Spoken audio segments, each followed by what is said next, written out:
Kita baru cakap pasal AI yang Neuro Intelligent. Ya. Kita belum cakap lagi pasal General Intelligent. Kita belum cakap lagi pasal Super Intelligent.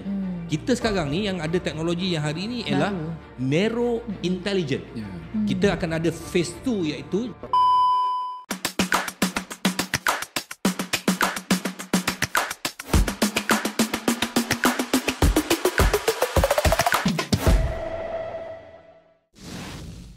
Nah, kita jumpa lagi dalam Hitam Putih Kehidupan yang dibawakan kepada anda oleh Usanita. Seperti biasa, aku bersama dengan seorang wanita yang cantik, manis, yang ada kata dia muka macam mama, ada kata muka macam Spanyol, ada macam Eropah tak adalah kan. Eropah tu Datuk lah. Thank you. Okay. Masih lagi bersama dengan kami. Dan hari ni kita nak cerita ni. Datuk kalau pergi mana-mana suka jalan lama ke highway? Highway lah senang. Highway bahaya. Ya ke? Highway ni cepat sampai. Bagaimana nak cepat sampai? Tapi bahaya dia banyak, bawa laju. Ya ke? Bila benda laju ni, benda laju kadang-kadang tak boleh kontrol. Kehidupan tu tak boleh kontrol. Kalau Datuk mesti suka highway kan? Nak cepat. Saya ikut jalan lama. Ikut jalan lama Orang lama. Oh tua. Orang lama kan. Jadi hari ni kita nak cerita, bukan nak cerita pasal highway perjalanan jarak kita tu, tapi kita nak cerita AI highway to kiamat. AI, Artificial Intelligence. Oh tahu Tahu. Saya mengikuti perkembangan zaman Artificial Intelligence. Okay. So, tapi nak tahu sangat dalam-dalam saya tak pandai lah Datuk. So kita ada orang yang pandai tentang nak ulas topik kita hari ni. Handsome orang dia. Handsome orang dia. Berbaju Melayu. Bawa balik nikah ke? Tak. Kita ada Prof. Madya Dr. Ahmad Sanusi Azmi yang merupakan Timbalan Dekan Penyelidikan dan Inovasi Fakulti Pengajian Quran Sunnah Universiti Sains Islam Malaysia USIM, Datuk. Yang ada dengan kita hari ni. Jadi hari ni Datuk punya tajuk tadi tu pun Dok. Kalau orang dengar kat luar tu AI Highway to Kiamat. Ya, ini saya punya pandangan. Tapi sebenarnya kita before kita nak ulas, dia orang tak faham lagi tu tajuk tu sebab dia orang rasa macam apa benda AI Highway to Kiamat ni? Teknologi. Teknologi ni boleh membawa contohnya kalau teknologi ni contohnya senjata-senjata nuklear. Kalau satu hari nanti tiba-tiba robot, kita dah masuk ke dalam alam cyber and robot. Tiba-tiba revolusi ni berlaku, tiba-tiba manusia tak boleh kontrol robot. Tiba-tiba robot ni dia yang ada emosi. Contohnya sekarang ni paling dia orang takut bila dia orang buat robot ni, takut kepada robot tu ada emosi. Dia orang nak kontrol emosi robot ni. Okey, boleh tak Prof cerita pasal sedikit pasal perubahan teknologi ni. Teknologi sebab kita ada revolusi kan, revolusi industri 1.0 yang tak silap saya berlaku dalam tahun 1760 dan setiap 100 tahun revolusi akan bertukar. Revolusi industri yang ketiga tahun 1969 tak silap saya, di mana digital. Tapi sekarang kita dah sampai kepada revolusi cyber and robot 4. Jadi mungkin Prof boleh cerita lebih lanjut pasal revolusi ni dulu. Baik, sebenarnya secara umumnya kalau kita boleh kongsikan mengenai tentang revolusi ni, saya ambil terus kepada tajuk kita sebab kita kan highway kan tadi terus highway kepada AI itu. Perkembangan yang paling latest adalah mengenai tentang AI ni tadi. Dan saya kira sebenarnya kita terjemahkan dia sebagai kecerdasan pintar, ada kecerdasan buatan AI, artificial intelligence ni adalah satu perkara yang sekarang ni boleh menyaingi minda manusia itu sendiri. Kalau kita tengok himpunan daripada data yang dia kumpulkan, contoh macam tahun 1997, dia orang create satu komputer yang begitu besar dia punya kemampuan, dipanggil sebagai Deep Blue kalau tak silap saya. Deep Blue mengalahkan, dia cuba lawan chess dengan pakar ataupun juara chess dunia Garry Kasparov katakan 1997, maknanya boleh mengalahkan keupayaan manusia Kasparov dengan dia mengambil beberapa juta data untuk dia punya setiap langkah tu dah dianalisis. Bila dah dianalisis tu, dia boleh analyse apa yang akan difikirkan oleh Kasparov. Maknanya daripada data yang macam kita bawa kereta GPS tu sebenarnya adalah AI punya teknologi. Dia himpunkan semua data, macam mana dia tahu jalan yang paling dekat, turn left, depan ada kereta, semua dia tahu. Dia tahu ada polis. Dia pun tahu ada polis, nampak kan? Menarik macam mana dia mengatasi pula manusia. Jadi ini yang akan kita bimbang, macam sebahagian yang kita sebut, dia boleh membawa kepada kebinasaan ke keyakinan ataupun kecanggihan yang dia buat tu yang kita bimbang boleh mengatasi apa yang kalau kita apply teknologi ni pula kepada ketenteraan, kecanggihan itu dah melawan manusia kembali. Yang kebimbangan kita kalau ke arah yang sedemikian, bahkan kecanggihan ni dari aspek kemudahan untuk manusia ni sebenarnya paling banyak positifnya adalah bagaimana dia memudahkan urusan manusia. Hari ni semua benda semua dah tersimpan dalam apa device yang kita ada. Tapi impact negatif dia akan memberikan kesan dari aspek privacy manusia sebenarnya terdedah.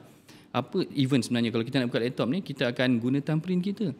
Thumbprint kita ni siapa pun lepas tu boleh akses ke, ataupun orang boleh bawa pasport kita ke, ataupun orang boleh dapatkan identiti kita. Biometrik. Tahu-tahu Datuk dah ada dekat US. Siapa yang pakai biometrik tu dah boleh dimanipulate. Dari aspek privacy dah kacau.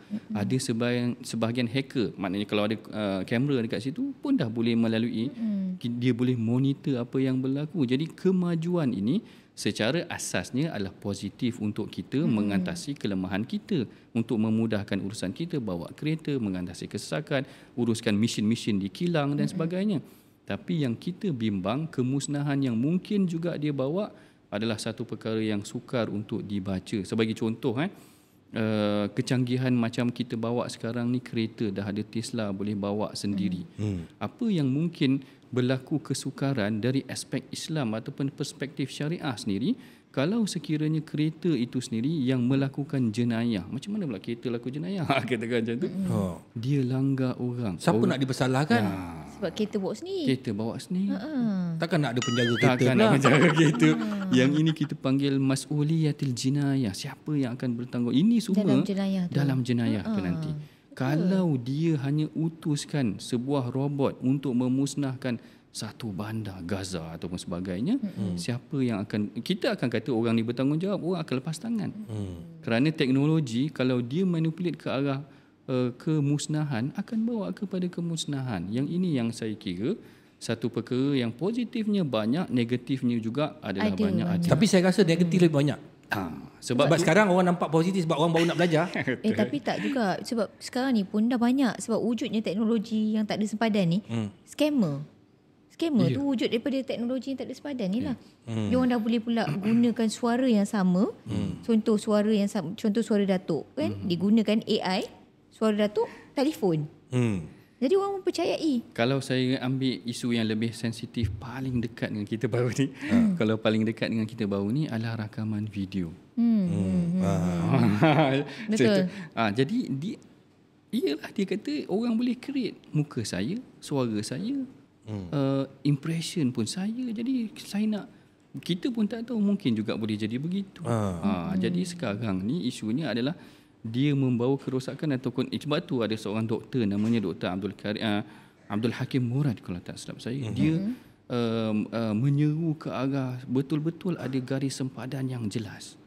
Kerana dia bimbang penyalahgunaan akan boleh memusnahkan manusia, even sesama dalam ahli keluarga pun boleh berlaku. Kemusnahan yang dia tak sangkakan, yang itu yang mungkin Datuk rasakan dia boleh bawa jalan cepat ke kiamat, memusnahkan even dalam rumah tangga sendiri. Tapi hebat otak manusia ni, Prof. Tak, otak manusia okeylah. Kita cakap AI ni hebat. Tapi yang mereka cipta AI tu manusia. Nampak tak? Sebenarnya kalau nak cakap dia hebat, sebenarnya otak manusia tu lebih hebat daripada dia. Sebab otak manusia ni jadikan oleh Allah kan? Yang itu tak dapat nak dinafikan. Maknanya berapa triliun sel otak yang dalam otak kita tu menyimpan berapa banyak lagi data. Neuron tu kan. Sebenarnya boleh mengalahkan apa yang ada pada AI itu sendiri.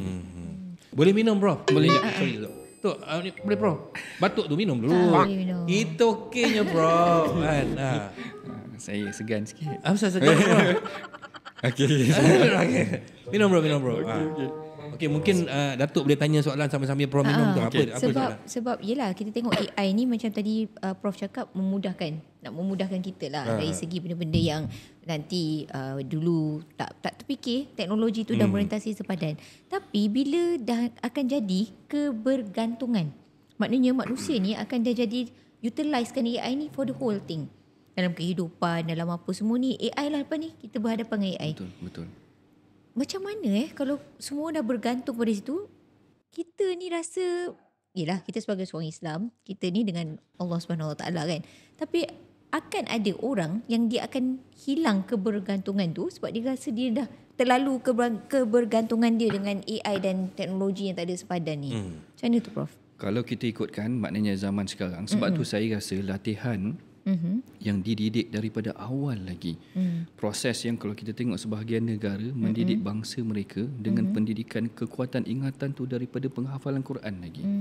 Mana proses tu tanpa menafikan teknologi yang datang, sebenarnya pendidikan adalah asas. Kalau kita tengok di Mesir sendiri, daripada kanak-kanak 10 tahun ke bawah dah dilatih dengan hafalan Quran. Proses-proses sedemikian sebenarnya mengekalkan proses pengingatan manusia tu berbanding bergantung kepada teknologi. Hari ni dulu berapa banyak nombor telefon kita ingat? Betul. Dulu nombor sekarang telefon tanya nombor telefon mak tak ingat. Tak ingat dah. Dulu nombor telefon mak pun ingat. Berapa banyak mak ada? Saya 86. 86 mak semua ingat. Banyaknya tu. 86. Macam mana ni? Sekarang tanya tak ingat. Nombor telefon rumah ni tak ingat. Sebab dah kebergantungan kepada telefon. Tak payah nak ingat dah kan. Tapi adakah AI ni teknologi Dajjal? Yang ini tafsiran yang moden. Yang kalau kita kaitkan dengan AI highway ke hari kiamat, yang ini kita kena kembali. Yang ni saya kalau nak bawa masuk kepada Dajjal, kita kena analisis hadis Dajjal. Soalan yang bagus. Sebab apa? Sebab orang sekarang dia suka untuk mengaitkan semua perkara yang membawa kerosakan kepada Dajjal. Ada beberapa prinsip dalam kita nak fahami hadis tentang hari kiamat. Okay. Hari kiamat ni macam-macam hadis yang pelik.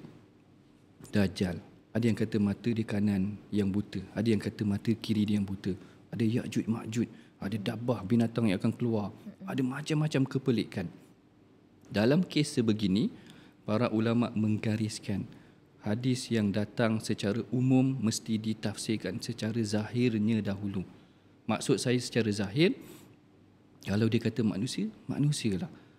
Sehinggalah ada qarinah kita panggil, ada bukti-bukti yang boleh mengembalikan dia kepada makna yang metafora, baru boleh bawa sedemikian. Contoh sebab zaman sekarang, bila orang sebut Dajjal, dulu daripada 80-an lagi orang kata Dajjal ni adalah TV. Sebab dia mata satu. Lepas tu datang AI, orang kata AI. Lepas tu datang semua teknologi yang baru, akan katakan Dajjal. Dah mana Dajjal yang sebenarnya? Dia orang kata kalau macam kamera tu, kau nak ambil gambar kamera, kau kena tutup mata sebelah. Lepas tu dia keluar dekat kamera tu lens dia mata satu. Lepas tu dia masuk kat dalam monitor mata satu. Lepas tu masuk kat TV mata satu. Tu semua Dajjal. Mungkin ini serpihan pada teknologi Dajjal tu. Saya kurang setuju. Saya sebabnya macam saya sebut, para ulama dalam kes yang melibatkan hadis berkaitan hari kiamat ambil yang zahir sahaja dulu. Walaupun dalam banyak kes ada hadis-hadis yang sebenarnya boleh ditafsirkan secara metaforikal. Saya bagi contoh. Waktu para isteri Nabi pernah kumpul satu hari dengan Rasulullah, tanya pada Rasulullah, siapa yang paling cepat mendahului engkau? Maknanya yang akan meninggal lepas Rasulullah meninggal. Lalu Rasulullah kata, asra'ukunna luhuqan bi atwalukunna yadan. Orang yang paling cepat meninggal adalah orang yang paling panjang tangan dia. Orang yang paling panjang tangan dia. Lalu isteri Rasulullah ukur tangan. Okey. Tangan siapa yang paling panjang? Paling panjang waktu tu adalah Sayyidatina Saudah. Saudah ni dia jasimah. Dia tubuh dia besar. Jadi dia orang ingatkan dia. Tapi meninggal lepas tu bukan dia. Yang meninggal adalah Sayyidatina Zainab. Jadi Aisyah kata, rupanya maksud Rasulullah bukan panjang fizikal, tetapi kerana dia rajin bersedekah. Hadis ni kita faham menunjukkan Rasulullah bukan maksudkan physically, tetapi metaphorical. Apa yang dimaksudkan di sebalik hadis tersebut. Tapi dalam kes Dajjal agak complicated kerana perkara yang kita nak tahu tak tahu. Tak dizahirkan. Tangan tu lah memang dah jelas tangan tu. Tapi tidak ada macam mata dia kita tak tahu yang macam mana. Jadi dalam kes Dajjal, garis panduannya, kalau tak nanti semua tafsiran akan berbeza-beza. Sama macam Ya'juj dan Ma'juj. Ada yang gambarkan tentang satu kaum yang akan merosakkan macam-macam. Semua kaum dia akan tafsirkan. Akhirnya dia akan kata jet-jet pejuang yang menyerang, memberikan kerosakan, itulah dia Ya'juj Ma'juj. kereta-kereta kebal, dah jadi satu tafsiran yang akhirnya berubah-ubah. Sebenarnya itu ke yang dimaksudkan oleh Rasulullah? Sama macam Dajjal kan? Sebenarnya baginda Nabi maksudkan siapa? Jadi ada beberapa kaedah yang digariskan oleh ulama. Tak boleh kita nak kata secara mudah AI adalah Dajjal.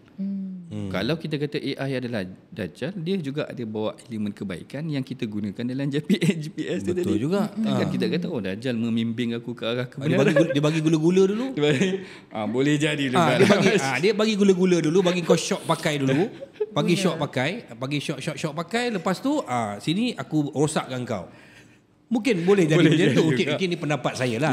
Macam contohnya sekarang dia bagi gula-gula, kita pakai social media, Instagram, pakai semua, satu dunia pakai. Tahun depan dia nak charge RM50. Nampak tak? Betul. Nampak? Jadi maknanya orang dah addict. Kau tak boleh lepas. Maknanya kan mungkin jadi keperluan. Jadi bila ada keperluan, bila orang dah addict, dah termasuk keperluan tu, maksud kat situ dakwah dia akan datang. Kemungkinan boleh jadi. Itu saya kata. Kalau macam tu, maknanya macam-macam apps yang akan datang kemudian takkan putus. Betul. Jadi sentiasa ada. Kan kita nak kata sebenarnya Rasulullah masukkan Instagram. Tahun depan kan dekat Facebook. Sebenarnya Rasulullah masukkan TikTok. Takkan macam tu. Jadi tak kena. Jadi pemahaman tentang hadis Dajjal dan juga hari kiamat nak dikaitkan dengan AI agak complicated. Walaupun tafsiran moden, ulama-ulama moden ada je ustaz-ustaznya. Ustaz-ustaz kita pun macam-macam mazhab. Macam-macam mazhab. Ada yang kata ini Dajjal, ada yang kata ini Dajjal. Tafsiran yang paling mudah saya kira macam tu, berpegang kepada nas yang asal. Macam nanti Rasulullah kata ada 6 tanda-tanda hari kiamat. Salah satunya Rasulullah sebutkan tentang mautani, maknanya satu kematian yang sangat besar. Kematian yang berleluasa. Dulu kita ada sebahagiannya expect benda tu sebenarnya COVID yang berlaku, sehingga hari ini 7 hingga ke 3-4 juta meninggal. Tapi kalau kita tengok zaman Spanish flu, dia boleh makan sampai 70 juta yang meninggal. Kalau Black Death dulu sampai ke 100 juta, ratusan juta. Jadi sebenarnya tak kiamat lagi. Highway tu kiamat lah ni AI ni. Dia dah sampai dekat kot. Sebab kalau kita tengok macam, adakah sekarang ni akhir zaman? Adakah sebab saya pun tak pandai benda ni, Prof. Betul. Prof belajar tentang Quran, Islam ni semua kan. Jadi mungkin adakah kira-kira dah sampai kepada hari kiamat? Dah dekat ke belum? Dulu sama. Salah satu prinsip juga yang digariskan adalah tidak ada satu numbering yang exactly merujuk kepada hari kiamat. Kalau ada orang menyatakan tarikh sekian-sekian, itu adalah tanda-tanda tidak betul. Kerana sepanjang hadis tu Rasulullah tak cerita pun tak pernah sebut sebenarnya bila akan berlaku hari kiamat. Tapi hari Jumaat tak silap saya. Ada beberapa tanda tetapi secara umum tentang datangnya perkara-perkara bencana, musnahnya Madinah, naiknya Baitul Maqdis, bukanya Konstantinopel dan sebagainya. Ada tanda-tanda yang dah berlaku. Yang ini kita kena faham betul-betul sebab memang akan ada ustaz yang akan suka cerita. Dia kata inilah tanda-tandanya, kita bimbang, so tak ada apa juga. Kalau Rasulullah bagi tahu secara exactly 1500 akan berlaku kiamat, aku dah tobat semua, dah tobat dah. Itu saya. Mana orang dah ready. 1400 dia buang maksiat habis semua lu nak apa semua dia nak buat. 1000 tinggal 98, 2 tahun lagi aku bertaubat dah. Jadi tak jadi. Jadi sebenarnya memang tarikh tu tidak ada, dirahsiakan. Maknanya kepercayaan kau bahawa hari kiamat, percaya kepada hari kiamat. Tapi bila tak tahu. Jadi maknanya kalau orang dah tahu, maknanya tak adil lah untuk orang-orang sebelum ni. Dia tak dapat tahu kan, kita dapat tahu pula kan. Tiba-tiba kita tahu pula. Jadi tak fair sebenarnya. Jadi sebab tu bila ada seorang lelaki Arab tanya kepada Rasulullah, mata sa'ah, bila hari kiamat? Rasulullah tak beritahu pun jawapan dia. Rasulullah tanya balik, wa ma a'tattalaha, engkau dah ready apa? Itu apa yang paling penting. Apa persediaan dia? Tak kira lah AI ni highway nak ke hari kiamat ke, even kalau AI ni ada pun dalam keadaan yang dia memegang kehidupan kita ni semua. Sekarang ni ada smart home. Assalamualaikum, buka semua lampu je kan. Waalaikumsalam, tutup semua lampu, boleh juga. Tapi ini nak ceritanya, dia memudahkan tetapi taklah membawa kepada satu janji yang yakin kiamat. Dia akan jadi positif kalau kita gunakan secara positif. Dia akan negatif kalau tapi negatif. Tapi masalah dia, Prof, kan, Datuk, dia sekarang ni dah makin canggih. Semakin canggih. Kita baru cakap pasal AI yang neuro intelligent. Kita belum cakap lagi pasal general intelligent. Kita belum cakap lagi pasal super intelligent. Kita sekarang ni yang ada teknologi yang hari ini ialah narrow intelligent. Kita akan ada phase 2 iaitu general intelligent. Kemudian akan pergi kepada super intelligent. Yang tu belum berlaku lagi ni. General dengan super ni belum berlaku. Dia orang tengah build. Wah, ini lagi kacau kalau Nero punya intelligent ni pun dah macam ni. Dah hebat dia. Dia boleh buat macam-macam. Macam contohnya saya dalam bidang saya filem contohnya. Kalau macam saya taruhlah, okey, sebenarnya cerita sebagai seorang keluarga gini-gini, ada mak ayah gini-gini, tolong buatkan skrip. Dia buat skrip. Seni kata lagu, seni kata lagu. Serup dia buat seni kata lagu. Nak muzik macam mana? Teks ucapan semua dia boleh buat. Betul. Macam Prof cakap lah. Bayangkan data tu dia dah kumpul, dah sekumpul maknanya dia dah melangkaui otak manusia. Betul. Jadi maknanya kalau dia boleh melangkaui otak manusia, dan sekarang pula kita dalam zaman cyber and robot. Maknanya robot akan ada. Sekarang pun dah ada. Jadi robot ni akan berkembang. Berkembang. Adakah manusia satu hari nanti dengan ada AI ni akan bersaing dengan robot? Betul. Dia sebenarnya dah jadi pun. Kalau kita tengok di sebahagian tempat kilang-kilang yang tertentu, tenaga kerja manusia dah tak digunakan pun. Bahkan dia hanya memerlukan untuk operate sebuah kilang hanya memerlukan mungkin 2-3 orang saja, yang lain semua robot. Betul. Saya tengok ni Lazada, Shopee yang kita order barang satu dunia ni semua robot. Dan sekarang Singapura contohnya, Singapura dia punya pelabuhan fully robot. Memang dah zaman dia, tetapi kita tak nafikan yang AI ni nanti akan ada kelemahan dari pelbagai aspek. Sebenarnya dari aspek emosional pun ada kelemahan dah. Sebenarnya ada benda yang dia tak boleh nak decide. Even kalau kita tanya dia tentang soalan yang macam Datuk cakap ChatGPT dan sebagainya, ada benda yang dia kata I am a robot. Dia kata aku ni adalah robot, I cannot decide anything yang related to emotion juga, tentang perasaan.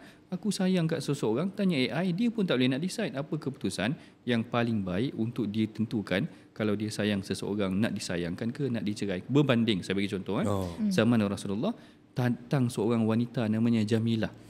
Jamilah binti Ubay tanya tentang, aku memang dah tak ngam dengan suami aku, Sabit bin Qais. Nak buat macam mana? AI tak boleh buat keputusan tentang perkara tu. Kerana dia tak boleh nak analyse perasaan manusia dan apa yang sesuai dengan dia. Sama juga dengan seorang lelaki. Saya tengok tentang perasaan Jamilah ni tadi, dia kata aku tak la attahimu dina, aku tak kecam agama dia. Dia memang orang soleh, orang baik. Tapi kadang-kadang kan memang dia dah tak ngam dengan lelaki dia. Rupanya sebenarnya memang dia nak minta cerai. Kalau kita tanya soalan tu berkenaan dengan perasaan, dia tak boleh nak decide satu. Mungkin tu adalah cabaran ke Prof? Untuk AI, cabaran masyarakat kita yang bakal berdepan dengan teknologi AI ni. Itu salah satunya lah. Maknanya perkara-perkara yang melibatkan urusan begini. Sebab tu dulu pun dalam kes macam fatwa sebenarnya ada sebahagian macam Emirat ni kan, dia dah readykan dengan chatbot dia ke, dengan ratusan soalan yang dia dah ready, boleh lah. Tapi kalau isu yang melibatkan penjiwaan, perceraian, urusan-urusan yang memang direct sesama manusia, dia pun tak boleh nak decide. Macam ada satu kes tu, seorang lelaki tanya pada Rasulullah, dia kata aku ni ada seorang isteri yang dia baik tetapi mulut dia masalah sikit. Lisannya lafaz dia adalah mulut dia jahat sikit. Mungkin dia selalu marah. Selalu kena marah dengan bini ke? Saya? Saya mana bini bari marah saya? Nak mati dia marah saya. Saya AI tak boleh ni. AI tak boleh. Saya tanya je. Aku bukan AI. Tak, maksudnya AI tak boleh. Tak boleh. Adalah antaranya urusan yang. Jadi bila lelaki tu tanya Rasulullah kata kalau macam tu kau ceraikan dia. Rasulullah bagi penyelesaian paling ekstrim. Tapi dia jawab, tapi dia melahirkan anak-anak aku. Dia main sentimen perasaan. Perasaan ni AI tak boleh jawab. Engkau lahir anak, pandai dia lah, dia kata. Boleh AI jawab macam tu. Tapi Rasulullah kata kalau begitu jangan sakiti dia. Berbaik dengan dia macam tu. Maknanya kalau kita bagi guide AI tak boleh bagi berkaitan dengan perasaan, berkaitan dengan apa lagi perkara-perkara yang dia tak boleh kasih sayang. Akal yang melibatkan akal. Saya faham tu Prof. Itu saya faham. Okey. Tapi sekarang ni manusia sekarang ni dah hidup dengan robot. Faham. Dah start dah.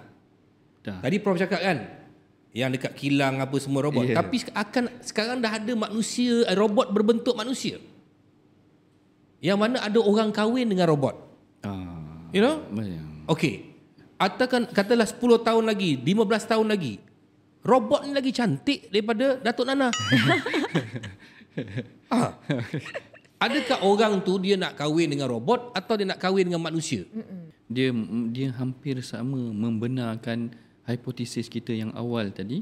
Adakah AI ni akan mempercepatkan lagi hari kiamat kerana keperluan manusia tu dah digantikan dengan AI? Kalaulah maknanya, tapi dalam hadis hanya sebut kalau dah diangkat iman, maknanya semua manusia dah tak beriman. Waktu tu maknanya majoritinya kufur, itu dah membawa pada hari kiamat. Kita cakap pasal AI, kita cakap, so apa kita punya benteng manusia ni? Masyarakat, benteng kita ni apa? Sebab kita memang tak nak, zaman tu kita kena lalu tu. Betul. Anak, cucu, cicit kita. Kau sempat ke Datuk? Kau sempat ke? Tak tahulah. Saya tak cakap. Saya sekarang bercakap pasal umur saya muda sikit daripada Prof.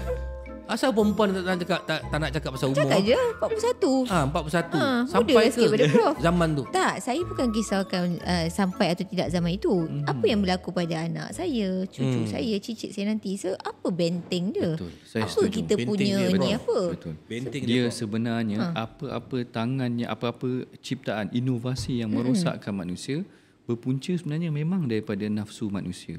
Dia nak jadi ini kerana apa? Katakan macam tu. Dia nak kaya dengan apa? Dengan menipu sebagainya. Semua adalah kehendak dia. Dia nak menguasai tersebut. Lalu dia manipulate teknologi yang dia ada. Apa yang datang pada hari ini, manusia, anak-anak kita dah diterapkan dengan macam-macam pemikiran yang membenteng dia sebenarnya memang agama juga. Sebab tu kita tak tinggal dengan dia solat. Sebab tu macam mana ayah, tengok daripada zaman Nabi Ibrahim lagi, aku nak mati pun dia tak lupa doakan anak dia solat. Solat ni paling benteng. Kalau saya boleh luar topik sikit, di USIM dulu kita ada buat training untuk golongan hijrah. Golongan hijrah ni maksudnya dulu dia duduk di lorong-lorong. Dia kadang-kadang dah ubah habis, fizikal pun dah ada. Sampaikan saya jumpa ada satu kes tu, dia dah sampai operate apa semua, tapi dia nak hijrah kembali balik, tapi badan dah lain. Dia orang kadang-kadang dia orang insaf ni bila tengok kawan dia meninggal. Bila kawan dia meninggal, kita ada Prof UAE tu ajak mandi jenazah, dia tengok kawan dia macam-macam dah berubah apa semua, dia nak baik. Dalam proses tu, perkara yang paling kita tekankan memang solat. Manusia akan tolak dia orang, tapi Allah Ta'ala tak tolak dia orang. Kan maknanya macam mana keadaan pun, dia dalam keadaan sedemikian, dia masuk surau pun orang tengok lain macam. Betul. Tapi kita cakap kepada dia, abang, nak panggil abang pun ke, nak panggil akak pun ke, sebab dia punya appearance dah campur macam tu. Tapi dia kata jangan tinggal solat. Macam mana pun orang tak suka, sebab bila dia jadi macam tu, kadang-kadang orang Allah Maha Pengampun. Allah Maha Pengampun. Kadang-kadang orang pula yang jeling macam tu kan. Bentengkan anak-anak dia dengan solat, anak-anak kita dengan solat. Fahaman agama dengan teknologi, dia boleh membinasakan dia. Dengan teknologi dia boleh bawa dia kepada kebaikan juga. Yang kita risau ni Datuk, Prof, ialah teknologi ni boleh menghancurkan anak cucu kita. Ini yang cakap. Yalah, maksud saya kiamat tu bukanlah dunia kiamat perampung. Kalau katakan kiamat manusia, manusia tu dah tak ada akal fikiran, dah tak ada, semua bergantung kepada gadget, semua dah tak ada rasa akhlak yang baik, dah tak ada rasa kecintaan, dah tak ada rasa apa-apa. Dia sesama manusia, dia sama adik-beradik dia pergi mampung kau mampung kau. Dia dengan mak dia dah buat tak peduli, dengan bapak tak peduli. Itu bagi saya dah rosak lah. Dah ke arah kiamat lah kan. Ini yang paling kita takut. Sebab tu Nabi pesan, bila akhir zaman tu kau hafallah surah Kahfi, 10 ayat pertama, 10 ayat terakhir. Tu Nabi dah pesan dah tu. Kalau kau nak menghadapi Dajjal. Jadi sekarang kita tengok pun macam contohnya lah, boleh ke hari ni dengan adanya teknologi hari ni, manusia boleh mengawal nafsu dia. Manusia boleh mengawal nafsu dia. Kau nak shopping, semua kat situ. semua pakai tak pakai, pergi beli. Nafsu. Betul. Sebab tu Datuk, saya rasa tadi balik soalan Datuk, apa pembenteng dia memang pada pandangan saya memang agama. Saya bagi pengalaman sekolah, katakan kita anak-anak sekolah asrama. Salah satu sekolah asrama saya dulu, untuk anak saya lah, dia benarkan smartphone. Bila bawa smartphone, macam-macam kes. Masuk bincang dalam, saya kebetulan AJK PIBG sekolah tersebut, bincang macam-macam kes. Last sekali sekolah terpaksa tutup. Ada sekolah-sekolah berasrama penuh, memang ada setengah je dia benarkan. Yang boleh menyelamatkan dia dengan phone dia adalah agama dia. Kalau dia yakin dia dilihat, dia tak tengok ataupun dia tak. Kadang-kadang kita pun dengar kes terkejut lah tu. Kes pelik-pelik kat ni budak-budak ni sekolah menengah. Seperti? Dia guna ni untuk beli benda bukan-bukan. Dan yang buat tu bukan budak lelaki pun. Katakan macam tu kan maknanya. Jadi yang membimbing ataupun mendinding dia memang perkara agama dia. Kalau dia yakin dia dilihat, amalan dia akan disaksikan, dia akan dicatat dan semua, dia tak kalau dia terlepas pun dia akan boleh kembali. Sebab tu kita tengok dalam range budak-budak ni, teknologi yang dia ada, yang mengawal dia memang agama dia. Saya setuju. Sebab apa? Kalau kita tengok kan, sebenarnya kebergantungan kita kepada Allah. Okey. Satu manusia, 9 jin. Nisbah dia. 90 malaikat. Jadi maknanya, satu manusia, 90 malaikat boleh jaga kita. Kalau kita bergantung. Maknanya benda ni boleh ada. Siapa yang boleh menandingi malaikat? Shield. Shield lah. Kita kuat sebenarnya. Tapi masalahnya, engkau yakin tak? Tak, kau yakin tak benda tu? Kita yakin tak? Macam Prof cakap tu, saya setuju. Bukanlah saya ni pandai agama sangat, tetapi kerisauan kita membuatkan betul lah. Aku pun pernah lara dulu. Jadi sebenarnya kalau katakan kita balik kepada fitrah kita bahawa benda ni dunia ni hanya ujian, tumpangan, yang sana tu betul, yang sana tu benar, yang sana tu sampai bila-bila. Jadi maknanya kita kena balik kepada situ lah. Dan kita kebergantungan kita memang kepada Allah Subhanahu Wa Taala. Ya, tapi sekarang ni masalahnya Datuk. Masalahnya macam mana kita ni dalam zaman hari ini dengan ada benda-benda ni nak mengawal nafsu kita. Okey, contohlah. Kita boleh pergi kerja pagi sampai petang. Lepas tu jumpa kawan ada meeting. Berapa kali satu hari kita baca Quran? Okey, satu hari tak maulah. Kita ambil seminggu. Boleh tak kita hadap Al-Quran tu 8 jam seperti hari kerja? Maksudnya hari Sabtu. Okey, hari Ahad engkau pergilah berhibur. Kenapa tu tak buat lah? Termasuk saya. Jangan cakap orang lain, termasuk saya. Boleh tak macam okey, hari ni adalah hari Quran aku. Quran hour. Quran hour aku start daripada pagi pukul 9, pukul 6 petang aku keluar. Aku ada rehat lah tengah hari apa semua. Kenapa tak buat? Dia kadang-kadang benda ni dihidupkan satu, kalau kita tak ada kekuatan, circle kita kena baik. Saya dulu PhD-nya di UK, di Birmingham. Waktu dekat Birmingham memang kita buat weekly punya majlis ilmu. Cerita pengalaman, weekly punya majlis ilmu memang kita akan baca satu halaman muka surat, kemudian kita tafsirkan, ambil pengajaran. Bila dah tiap minggu kerap, ada yang cadangkan.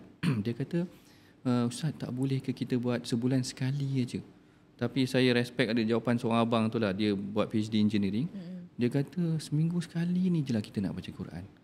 Kalau kita jumpa sebulan kali, takkan sebulan kali aku nak baca Quran, dia kata.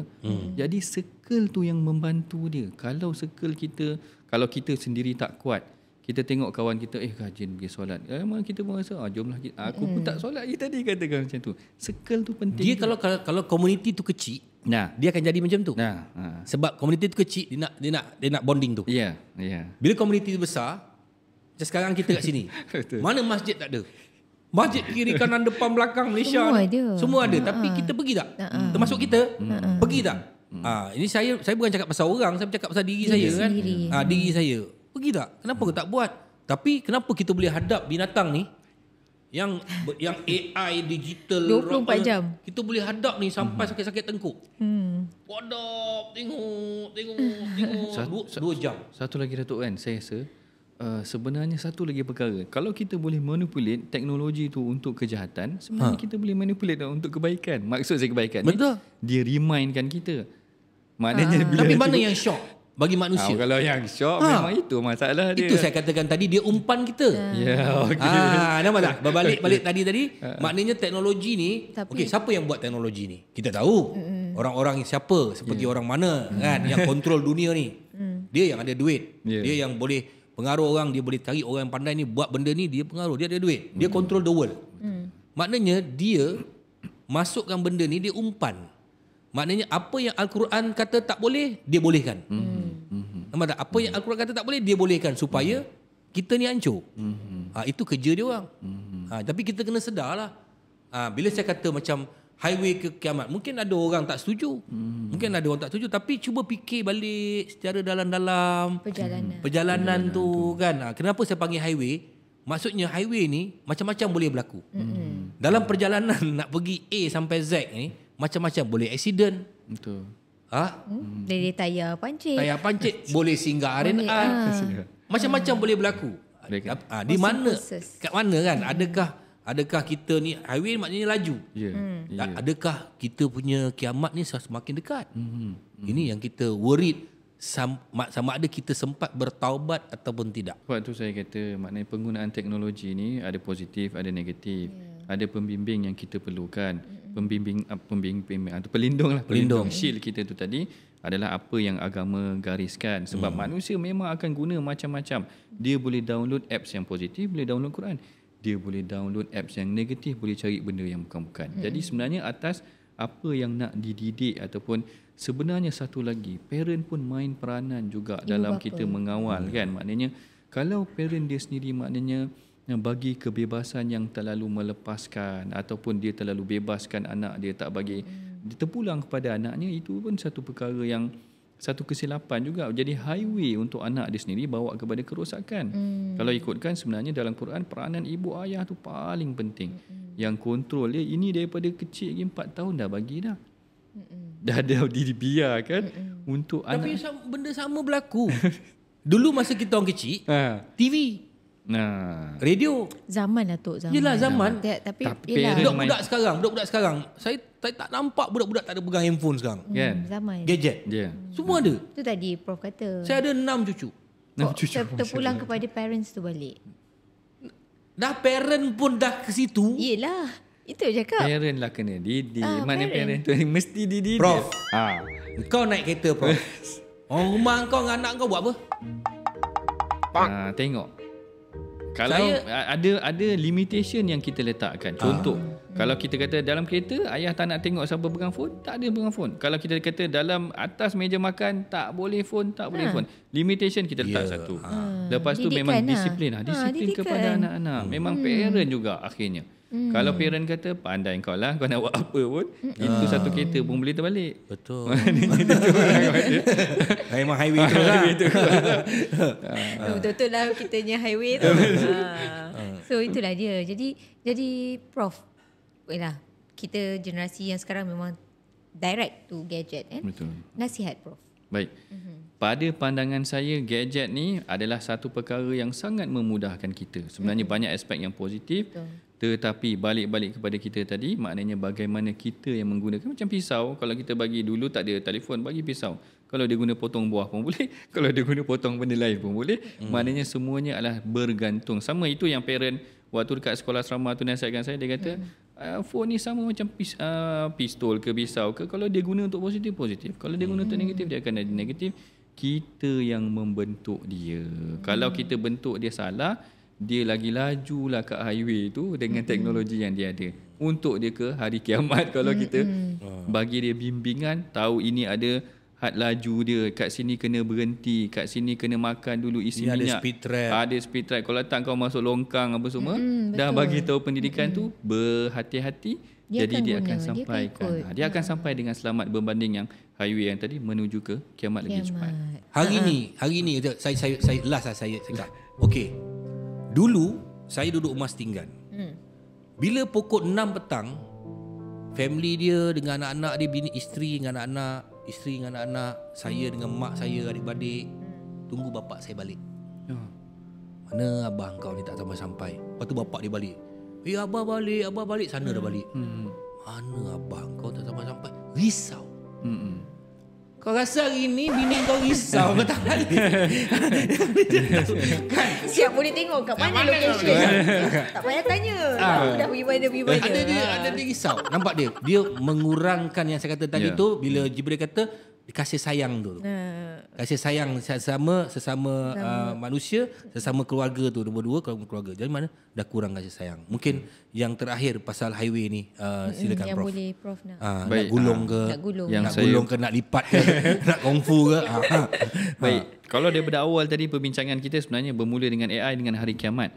Ada beberapa tanda hari kiamat, kita ulang balik, maknanya tanda hari kiamat ni mesti dianalisis dengan tanda yang lebih jelas. Tak boleh juga sebenarnya kita nak semudah-mudahnya definisikan Dajjal ni sebagai AI ke dan sebagainya. Maknanya kena ada satu garis panduan yang jelas. Satu. Yang keduanya, AI ni juga adalah satu perkara yang kedua-dua belah positif dan negatif side-nya adalah ada. Jadi yang menentukannya adalah manusia itu sendiri. Dan nafsu manusia mesti dibimbing dengan agamanya. Yang ketiganya adalah pelindungnya memang dari aspek agamanya. Ini yang paling utama dalam kita menentukan hala tuju perjalanan anak-anak kita dan diri kita, insya-Allah. Insya-Allah. Kita hari ni bukan nak menyalahkan sesiapa, bukan nak bagi kata kita orang tahu hari kiamat tu ke bila ke apa, tapi saja je saya nak buka pandangan korang. Mungkin korang kat rumah pun berfikir jugalah. Ada betul, ada salah. Ada yang langsung tak pernah terfikir macam mana yang Datuk bagi tahu tadi. Kita sama-sama lah. Mungkin korang pun ada idea kau boleh komen kat bawah ni. Kau ada idea kau, tapi komen-komen baik-baik lah. Jangan komen pening-pening, buat pening kepala orang lagi kan. Nak kecam-kecam sebab ni bukan untuk kecam. Kita saja nak berbincang-bincang. So itu yang saya beranggapan bahawa audience hitam putih, mereka cukup bijak melihat komen-komen. Mereka cukup bijak untuk bersama beri pandangan itu. Jadi saya bukalah komen untuk korang semua dan thank you very much Prof. Terima kasih Prof kerana sudi bersama kita. InsyaAllah lain kali kita bincang lagi Prof. InsyaAllah. Kita bincang lagi benda-benda yang sedap ni kita nak borak ni kan. Terima kasih Datuk kerana sudi datang podcast saya. Okey, jumpa lagi dekat Hitam Datuk Putih. Datuk tengok highway mana ni? Saya ikut highway Duke lah. Duke kalau kat sini tak tahu, saya tak tahu. Okey, jumpa lagi Hitam Putih di YouTube Suhan dan juga Usanita setiap hari Ahad jam 9 malam. Assalamualaikum. Bye.